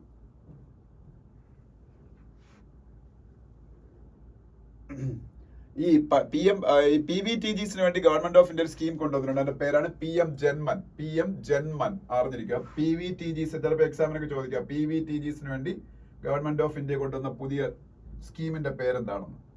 അതിന്റെ പേര് PM ജൻമൻ എന്നാണ്. PM ജൻമൻ. അതിന്റെ എക്സ്പാൻഷൻ നിങ്ങളൊന്ന് ഗൂഗിളിൽ സെർച്ച് ചെയ്ത്, എനിക്ക് എക്സാക്ട്ലി ഓർമ്മയില്ല. പ്രധാനമന്ത്രി ജൻജാതീയ ന്യായ മഹാ അഭിയാൻ എന്നാണ്. പ്രധാനമന്ത്രി ജൻജാതീയ എന്ന് കഴിഞ്ഞിട്ട് വേറെന്തോ ഒരു വാക്കുകൂടെ ഉണ്ട്. അത് കഴിഞ്ഞിട്ട് ന്യായ മഹാ അഭിയാൻ എന്നാണ്. അപ്പൊ അത് ഗൂഗിളിൽ സെർച്ച്. ഞാൻ പറഞ്ഞെല്ലാം ശരിയാണ്. എന്റെ ഇടയ്ക്ക് ഒരു വാക്കുകൂടെ ഉണ്ടെന്നുള്ള ഒരു ഓർമ്മയിലാണ് ഞാൻ നിങ്ങളുടെ ഒന്ന് ചെക്ക് ചെയ്യാൻ പറഞ്ഞത്. പ്രധാനമന്ത്രി ജൻജാതീയ ന്യായ മഹാ അഭിയാൻ എന്നാണ്. വേറൊരു വാക്കുകൂടെ അതിനോട് ഉണ്ടെന്ന് തോന്നുന്നു. ബാക്കി പറഞ്ഞെല്ലാം കറക്റ്റ് ആണ്. പിന്നെ ഇന്ത്യയുടെ ടാക്സ് ടു GDP റേഷ്യോ ചരിത്രത്തിൽ ഏറ്റവും വലിയ ശതമാനത്തിലെത്തി 11.7% ഓഫ് GDP. അത് ഭയങ്കര ഇമ്പോർട്ടന്റ് ആണ്. ടാക്സ് ടു GDP റേഷ്യോ രാജ്യത്തിനെ സംബന്ധിച്ച് എപ്പോഴും കൂടിക്കൊണ്ടിരിക്കണം. അതായത് മൊത്തം കിട്ടുന്ന ടാക്സ്, ഡയറക്ട് ടാക്സും ഇൻഡയറക്ട് ടാക്സും എല്ലാം കൂടെ കളക്ട് ചെയ്തിരിക്കുന്ന ടാക്സ് മൊത്തം GDP-യുടെ എത്ര ശതമാനമുണ്ട്? അതിപ്പോ 11.7% കൂടി, 11.7%. അത് എത്രത്തോളം കൂടുന്നു അത്രത്തോളം നല്ലതാണ്. ഒരു രാജ്യത്തിന്റെ എക്കോണമി വളരുന്നു, അല്ലെങ്കിൽ ആ രാജ്യത്തിന്റെ സാമ്പത്തിക അവസ്ഥ കൂടുതൽ സ്ട്രോങ് ആവുന്നതാണ് എന്റെ അർത്ഥം. ഇപ്പൊ അത് ചരിത്രത്തിൽ ഏറ്റവും വലിയ നിലയിലെത്തി 11.7%. അതായത് മൊത്തം GDP-യുടെ 11.7% ടാക്സ് ആണ്. അത് കൂടണം. അതുപോലെ ഇന്ത്യ അടുത്ത 5-6 വർഷം കൊണ്ട് എനർജി സെക്ടറിൽ $67 ബില്യൺ ഇൻവെസ്റ്റ് ചെയ്യുന്നൊക്കെ പ്രധാനമന്ത്രി പറഞ്ഞേക്കുന്നതിനെ കുറിച്ച് ന്യൂസ്. അതിലെന്തെങ്കിലും നമുക്ക് പറയാനുണ്ടോ എന്ന് നോക്കട്ടെ. ഇതിൽ എത്തനോൾ ബ്ലെൻഡിങ്ങിനെ കുറിച്ചൊരു സംഭവം പറഞ്ഞുണ്ട്. എത്തനോൾ ബ്ലെൻഡിങ് അത് ഇന്ത്യയുടെ ഒരു സംഭവമാണ്. എത്തനോൾ ബ്ലെൻഡിങ് എന്ന് വെച്ചാൽ ഇന്ത്യയുടെ പെട്രോളിലൊക്കെ 20% എത്തനോൾ ബ്ലെൻഡ് ചെയ്യും. ഇപ്പൊ ഓൾറെഡി 10% ബ്ലെൻഡ് ചെയ്തിട്ടുണ്ട്. അത് 20% ബ്ലെൻഡിങ്ങിലേക്ക് ഉടനെ കൊണ്ടുപോകും. അതെനിക്കത് ബൈ 2025 അടുത്ത വർഷത്തോടുകൂടി ഇന്ത്യയുടെ പെട്രോളിൽ 20% എത്തനോൾ ആയിരിക്കും. Ethanol blending. അപ്പൊ ഈ ഗ്ലോബൽ ബയോഫ്യൂവൽ അലയൻസ് എന്നൊരു സംഭവമുണ്ട്. Global biofuel alliance. ഈ ഗ്ലോബൽ ബയോഫ്യൂവൽ അലയൻസ് എന്നുള്ള സംഭവം തന്നെ ഈ ഇതുപോലെ എത്തനോൾ ബ്ലെൻഡിങ് എല്ലാ രാജ്യങ്ങളിലും വ്യാപിപ്പിക്കാൻ വേണ്ടിയിട്ടാണ്. അതും G20 കൊണ്ടുവന്നതാണ് global biofuel alliance. Global biofuel alliance ലക്ഷ്യം എത്തനോൾ ബ്ലെൻഡിങ് കൂടുതലായിട്ട് കൊണ്ടുവരിക. ഇതിന് ഗുണം രണ്ടാണ്. അതുകൊണ്ടാണ് ഇത് ലോകം മുഴുവൻ വ്യാപിപ്പിക്കുന്നത്. ഒന്ന്, പൈസ സേവ് ചെയ്യാൻ പറ്റും, പെട്രോളിയം ഇറക്കുമതി കുറച്ചുകൊണ്ട്. രണ്ടാമത്, പെട്രോളിയം 20% കുറച്ചിട്ട് എത്തനോൾ അധികം കയറ്റുമ്പോഴത്തേക്ക് അത്രയും എൻവയോൺമെന്റൽ പൊല്യൂഷൻ കുറയൂലേ. മൊത്തം പെട്രോൾ കത്തുന്നേക്കാളും 80% പെട്രോൾ അല്ലേ ഇവിടെ കത്തുന്നുള്ളൂ. അപ്പൊ ഫോസിൽ ഫ്യൂവൽ കത്തുന്നോണ്ടല്ലേ ഗ്രീൻ ഹൗസ് ഗ്യാസ് എമിഷനും ഒക്കെ ഉണ്ടാകുന്നത്. അപ്പൊ അത് കുറയ്ക്കാൻ പറ്റും. അതും കൂടിയാണ് എന്റെ ഗുണം. അപ്പോ അതൊക്കെയാണ്. പിന്നെ HDFC Bank gets nod for 9.5% stake in ICICI Bank, 5 others. ICICI ബാങ്കിന്റെ 9% ഷെയർസ് HDFC ബാങ്ക് വാങ്ങാൻ പോയാണ്. 2 ബാങ്കുകളാണ് ഇന്ത്യയിലെ ഏറ്റവും വലിയ 2 പ്രൈവറ്റ് സെക്ടർ ബാങ്കുകളാണ്. പിന്നെ അശോക് ലൈലൻഡിനെ കുറിച്ചൊക്കെ ഒരു ന്യൂസ് ഒക്കെ ഇവിടെ കാണാം. ഓക്കെ,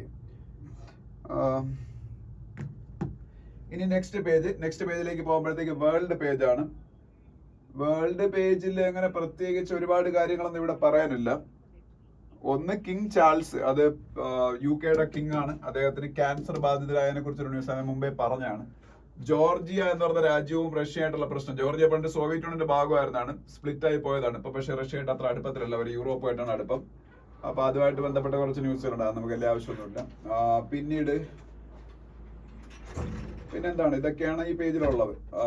പിന്നെ അഭിനവ് ബിന്ദ്രയുടെ ഒരു ഫോട്ടോ കാണാം. അഭിനവ് ബിന്ദ്ര ഇന്ത്യയുടെ ചരിത്രത്തിൽ ആദ്യമായിട്ട് ഒളിമ്പിക്സിൽ ഇന്ത്യക്ക് വേണ്ടി മെഡൽ നേടിയ താരമാണ്. ഒളിമ്പിക്സിൽ ഇന്ത്യക്ക് വേണ്ടി മെഡൽ നേടിയെന്ന് പറയുമ്പോഴത്തേക്ക് ഇൻഡിവിജ്വൽ മെഡൽ നേടി. അപ്പൊ നീരജ് ചോപ്ര ഇപ്പം നേടി. അത് നീരജ് ചോപ്രയും ആദ്യമായിട്ടാണ് അത്ലറ്റിക്സിൽ.